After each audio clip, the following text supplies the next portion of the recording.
অদ্য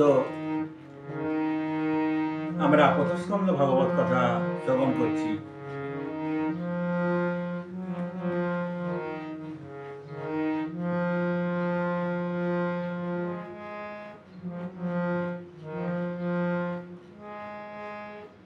কোন এমন ভক্ত যে ইচ্ছা করলে মৃত্যু হবে, নচেত মৃত্যু তার নেই, এবং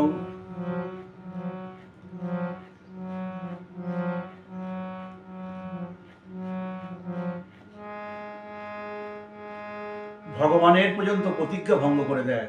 কে এমন ভক্ত? ভগবান যে একটা প্রতিজ্ঞা করলেন,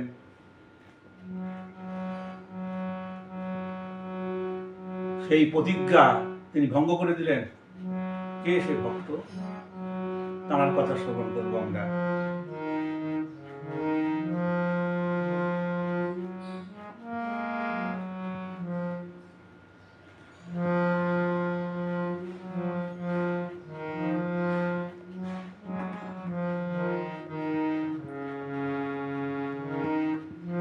পরমরাধ্যতম শিলা গুরু মহারাজের চরণের ধূলির কৃপা প্রার্থনা করিও।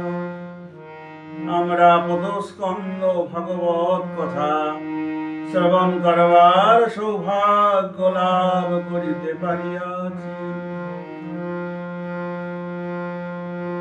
সনকাদি ঋষিগণ পাঠ শুনছেন, সুত গোস্বামী তিনি কীর্তন করছেন। হে ঋষিগণ, সদেব দেব, উনি বলছেন সদেব দেব ভগবান প্রদীক্ষতং কলেবরং যাবদিতং হীনমহম প্রসন্নঃ সারুলোচনলসন মঘাম ভয়োধেন পতশ্চতুর্ভুজ। উনি বলিলেন, যুধিষ্ঠির মহারাজ, তিনি ভগবান তো হস্তিনাথে অবস্থান করলেন, তারপরে পঞ্চপাণ্ডবকে সাথে নিয়ে সেই যুদ্ধস্থলে, যেখানে পিতামহ ভীষ্ম সরসজ্জায় শায়িত আছেন, সেখানে ভগবান গেলেন, পঞ্চপাণ্ডবও সাথে গেলেন। তখন হে ঋষিগণ, সুত গোস্বামী পাঠ করছেন, হে ঋষিগণ, তখন পিতামহ ভীষ্ম তিনি এই কথা বলেছিলেন। কি বলেছিলেন?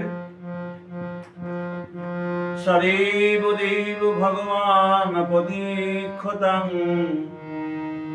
কলেবরং যাবদিতং হীনমহম প্রসন্নঃ সারুলোচনলসন মুখম ভয়োধেন পতশ্চতুর্ভুজ। হে দেবদেব, যে কাল পর্যন্ত আমি স্বেচ্ছায় দেহ ত্যাগ না করি, সেকাল পর্যন্ত সহস্রবদনে রক্তিম নয়নোদয়ে সুশোভিত বদন কমল বিশিষ্ট সকলের ধ্যানের বিষয় চারি হস্তে আমার অগ্রে অবস্থান করিয়া কৃপাপূর্বক অপেক্ষা করুন। স্বেচ্ছায় পিতামহ ভীষ্ম স্বেচ্ছায় দেহত্যাগ, উনি ইচ্ছা করলে দেহত্যাগ হবে, নচেত সারা জীবনই থাকবেন। এই একরকম অমর, ইনিও একরকম অমর। কিন্তু উনি তো দেহত্যাগ করবেন, তাই জন্য বলছেন, হে ভগবান, আমি যে কাল পর্যন্ত দেহত্যাগ না করি সে কাল পর্যন্ত এই স্বেচ্ছায় দেহত্যাগ উনি কি করে পেলেন? এক কাহিনী। কি কাহিনী না, ওনার বাবার নাম শান্তনু রাজা। তখন উনি তো আগে মা গঙ্গাকে বিবাহ করেছিলেন। মা গঙ্গা তো বলেছে, আমার ইচ্ছার বিরুদ্ধে কোনো কার্য করলে আমি সেই দিন আপনাকে ত্যাগ করব, আমি যা করব সেটা আপনাকে মেনে নিতে হবে। তো যখন সেই অষ্টবসু এলো, 7 জনকে তো উনি ওই গঙ্গায় ফেলে দিলেন, তারা উদ্ধার হয়ে চলে গেলেন। আর পিতামহ ভীষ্মকেও ফেলতে যাচ্ছেন, তখন উনি বাধা দিলেন শান্তনু, যে এই কি কার্য তোমার, সর্ব ছেলেগুলোকে এরকম গঙ্গায় ফেলে দিচ্ছ, তুমি মৃত্যুবরণ করছো, তারা এ কি কার্য করছো, তুমি ক্ষান্ত হও। তো বলছে, মহারাজ আপনার জয় হোক, আমি এই ছেলে আপনার থাকলো, এই ছেলেকে নিয়ে আমি চলে যাচ্ছি, 12 বছর বাদে ছেলেকে ফেরত দেব। তখন এই পিতামহ ভীষ্ম 12 বছর পরে তখন ওই রাজার কাছে গঙ্গা দেবী দিয়ে যান। তারপরে তো রাজার তো মন খারাপ, উনি সত্যবতীকে দেখে বিবাহের প্রস্তাব দিলেন, কিন্তু ওনার বাবা তো বিয়ে দিলেন না। বলছে, আপনার ছেলে রয়েছে, আমি কি করে আপনার সাথে বিয়ে দেব? এই জন্য বিমুখ হয়ে উনি চলে এলেন। উনি মৌলব্রতই অবলম্বন করলেন, খুব ভালোভাবে খায়ও না, তিনি ঘুমায়ও না। তখন ওনার মনের যে ইচ্ছা কেউ জানতেও পারছে না। তখন পিতামহ ভীষ্ম তিনি অন্যান্য সমস্ত সদস্যগণকে লাগালেন যে আমার বাবার কেন মন খারাপ। তখন কোনো ঘটনাক্রমে জানতে পারলেন যে উনি সত্যবতীকে বিবাহ করবেন, কিন্তু তুমি আছো বলে বিবাহ করতে পারছে না। তখন তিনি কি করলেন, সেই ধীবর রাজের বাড়িতে গেলেন। যাওয়ার পরে বলছেন যে আমার বাবার সাথে আপনার মেয়ের বিয়ে দেন। তো বলছে, বাবা তুমি রয়েছো বিশাল দিকপাল বীর, আমি কি করে বিবাহ দেব, এটা হয় না। তখন বলছে, আমি রাজগদি নেব না, এই এনার যে সন্তান হবে তারাই রাজগদি নেবে। তবে তা তো তুমি বিশাল বীর, তুমি তো যে কোনো মুহূর্তে পরাজিত করে দিতে পারো। তো বলছে, না আমি কথা দিচ্ছি আপনাকে, রাজগদি আমি নেব না। তখন বলছে, তুমি নেবে না, যদি তোমার আরো ছেলেপিলে হবে তারা তো নেবে রাজগদি। বলছে, আমি বিয়েই করবো না, আমি বাবার জন্য বিয়েই করবো না, বাবাকে তো বিবাহ দেব। তখন তিনি সেইভাবে সত্যবতীর সাথে শান্তনুর রাজার বিবাহ দিলেন। এই কার্য দেখে তখন শান্তনু খুব আনন্দিত হয়ে তখন বলছে, বাবা আমি তোমায় আর কি দেব, তোমাকে আশীর্বাদ করি, তুমি ইচ্ছামৃত, ইচ্ছা করলে তোমার মৃত্যু হবে, নচেত তোমার কোনোদিন মৃত্যু হবে না, আমি তোমাকে ইচ্ছামৃত বর দিলাম। সেই বর, তাই জন্য ভগবানকে বলছেন যে কাল পর্যন্ত আমি স্বেচ্ছায় দেহ ত্যাগ না করি। তার এই শ্লোকটি বলার পরে পঞ্চপাণ্ডব তখন পিতামহ ভীষ্মের কাছে কিছু তত্ত্ব কথা জানবার জন্য হাত জোর করে দাঁড়িয়েছেন পিতামহ ভীষ্মের কাছে, যে হে পিতামহ কিছু তত্ত্ব কথা উপদেশ দেন। তখন বলছে, সাক্ষাৎ গোবিন্দকে বিরাজিত সেই গোবিন্দের কাছে আমি কি তত্ত্ব কথা বলবো? তিনিই তো তত্ত্বময় বস্তু। তবু ওনার আদেশ নিয়ে আমি তোমাদের কিছু তত্ত্ব কথা বলছি। তখন তিনি কি বললেন? দান ধর্মান রাজ ধর্মান মোক্ষ ধর্মান বিভাগ।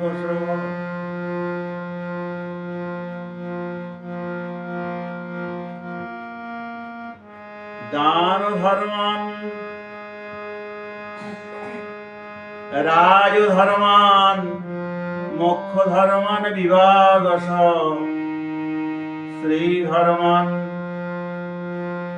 ভগবত ধর্মান সমাসব্য সুযোগত ধর্মার্থ কাম মোক্ষঞ্চ সহোপায়ন যথা মুনে নানাখ্যান ইতিহাসেষু বর্ণয়ামাস তত্ত্ববিদ। তখন তিনি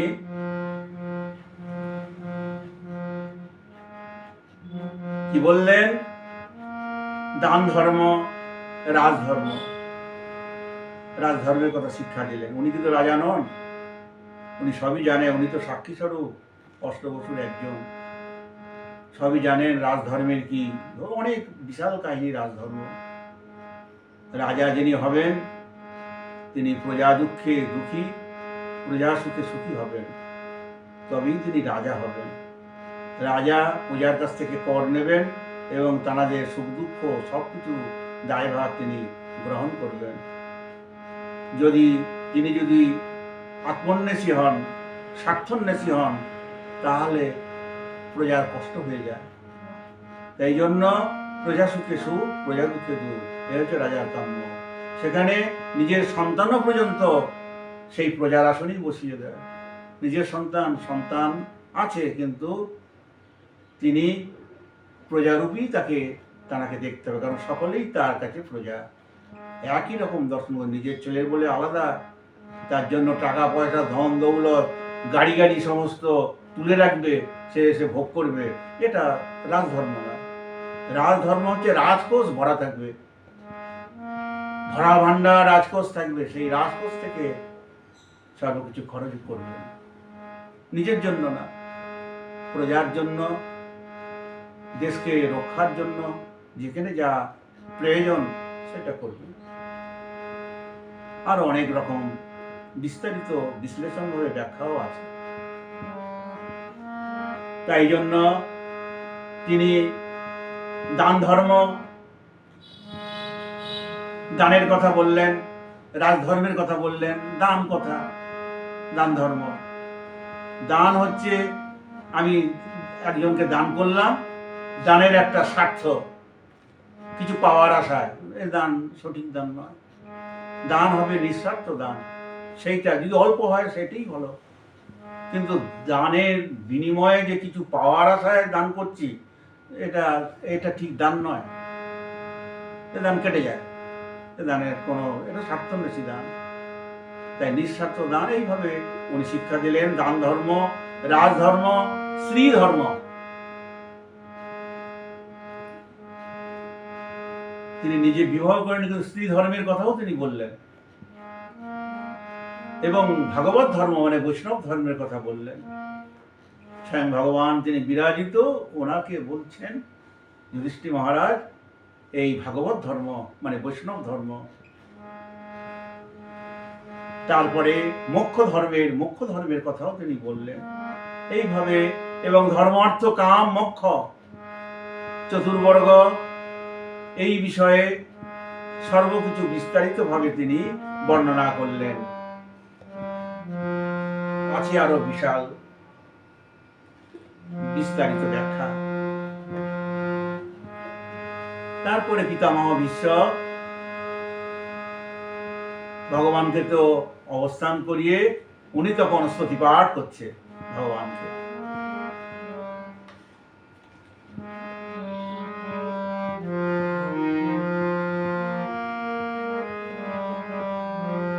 কি বলে?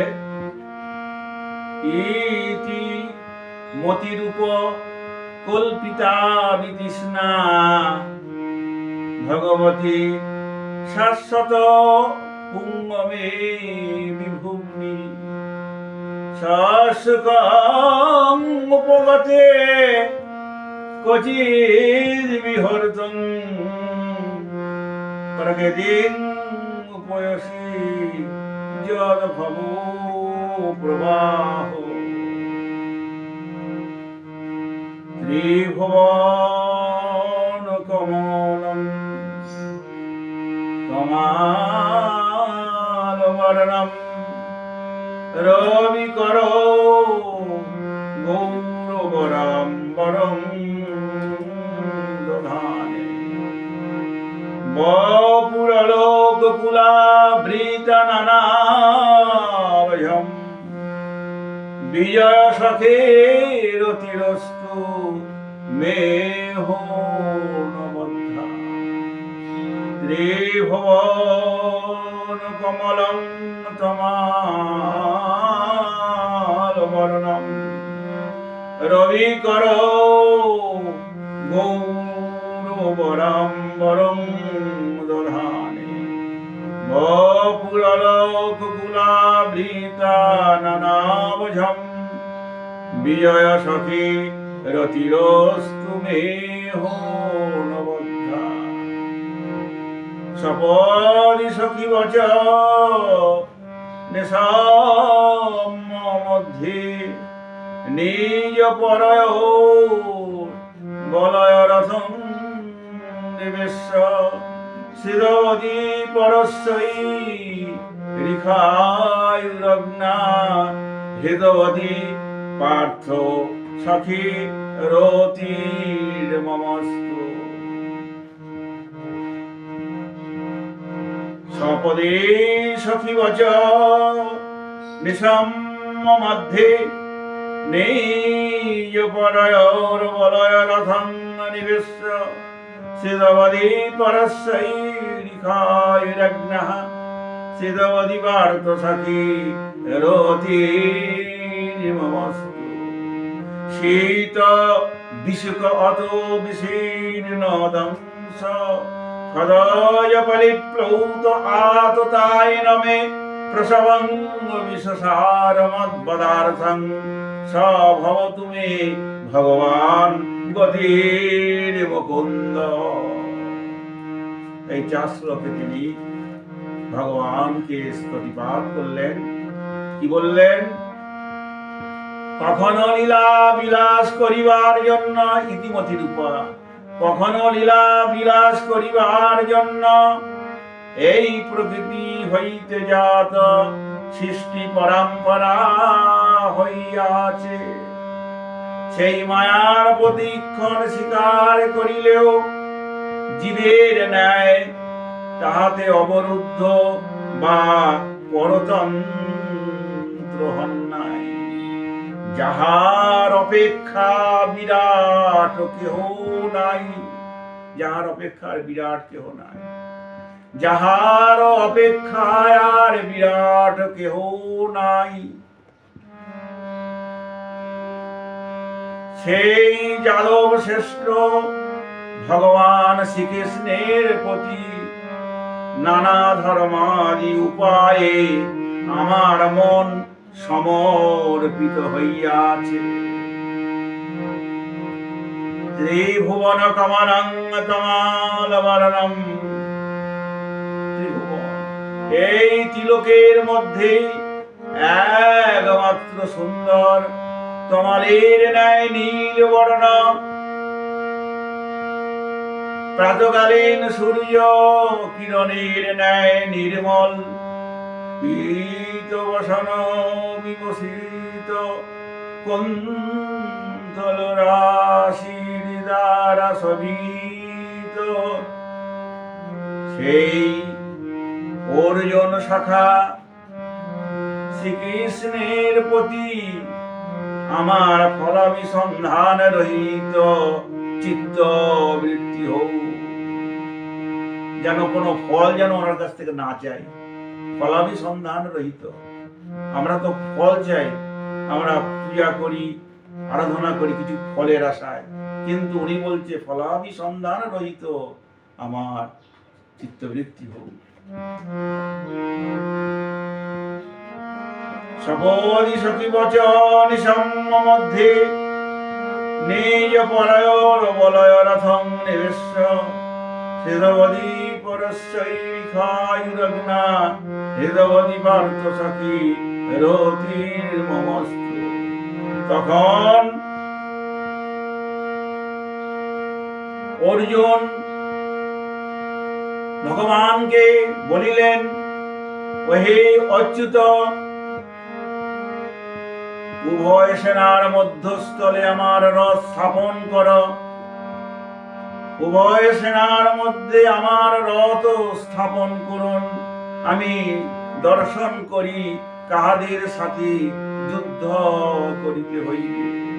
তখন অচ্যুত সেই উভয় সেনার মধ্যস্থলে রথ স্থাপন করিয়া তখন কাল দৃষ্টি ক্রমে ভগবান যাহাদের দিকে তাকাইলেন, ইনি পিতামহ ভীষ্ম, ইনি দ্রোণ, ইনি কর্ণ।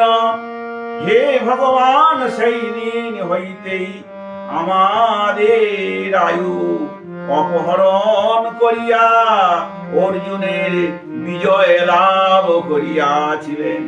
তাই সেই অর্জুন সখা শ্রীকৃষ্ণের প্রতি আমার রতি হউ। উনি তার আগেই আয়ু হরণ করে নিয়েছিলেন। শীত বিশিক অত বিশীর্ণ দংশ ক্ষয় বলে প্লৌতায় নমে প্রসবঙ্গ বিশ্বসার মদ পদার্থং স ভবতু মে ভগবান গতির মুকুন্দ। যে কথাটা বলেছিলাম যে ভগবানের প্রতিজ্ঞা ভঙ্গ করে দিলেন কে?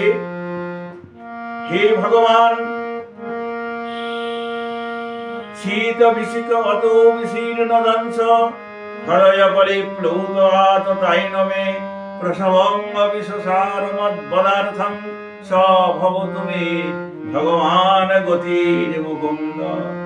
আপনি বলেছিলেন আমি এই মহাভারতের যুদ্ধে অস্ত্র ধারণ করিব না, কিন্তু আমি প্রতিজ্ঞা করিয়াছিলাম যে আপনাকে অস্ত্র ধারণ করাইব।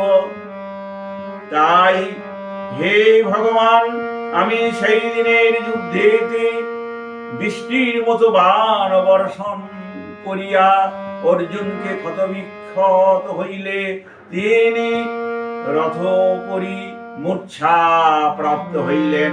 তখন আপনি সর্বকিছু ভুলিয়া আজ রথ হইতে নামিয়া রথচক্র খুলিয়া আমাকে নিক্ষেপ করিবার জন্য উদ্যত হইলেন।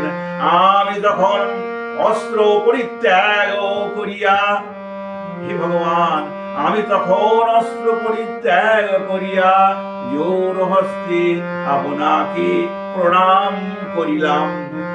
গোবিন্দ গোবিন্দ হরে মুরারে, হে নাথ নারায়ণ বাসুদেব। গোবিন্দ গোবিন্দ হরে মুরারে, হে নাথ নারায়ণ বাসুদেব।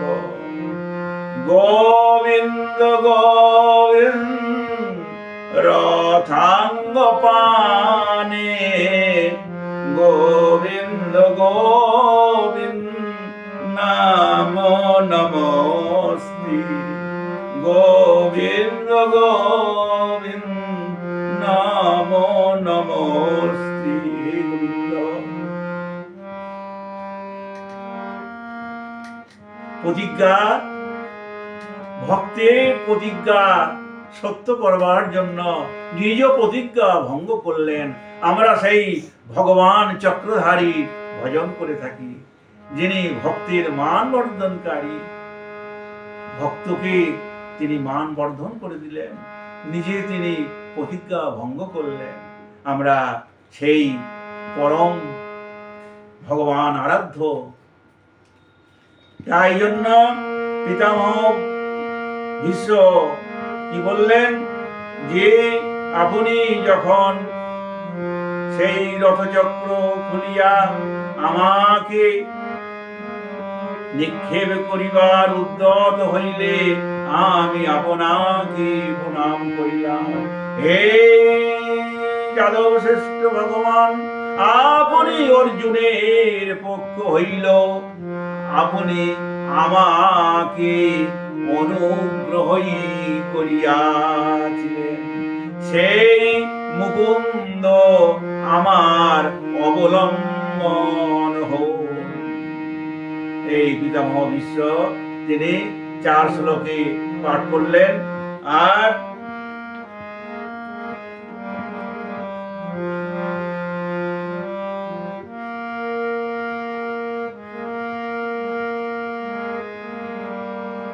তখন সনক আদি ঋষিগণ পাঠ শুনছেন। সুত গোস্বামী বললেন যে এইভাবে পিতামহ ভীষ্ম স্তুতি পাঠ করলেন। আর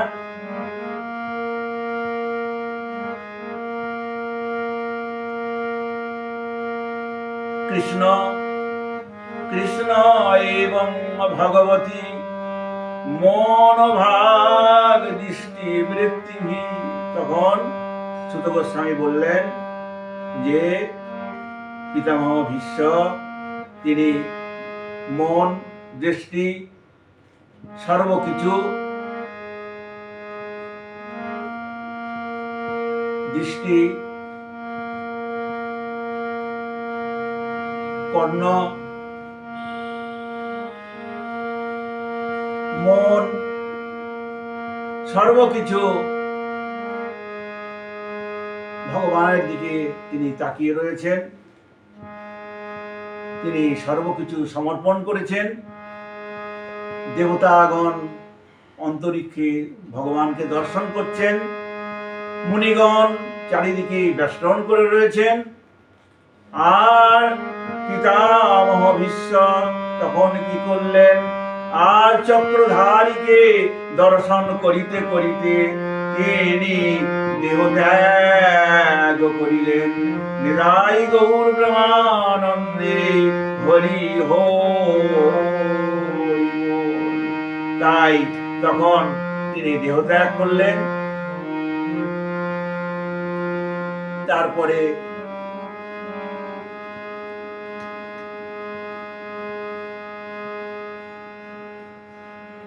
এরপরে কি আলোচনা আমরা পরের দিন শ্রবণ করব। পদ্য অধিক বিস্তৃত হওয়ায় আমি এখানেই ভাগবতকে বিশ্রাম দিলাম। বাঞ্ছা কল্পতরুভ্যশ্চ কৃপা সিন্ধুভ্যেব চ পতিতানাং পাবনেভ্যো বৈষ্ণবেভ্যো নমো।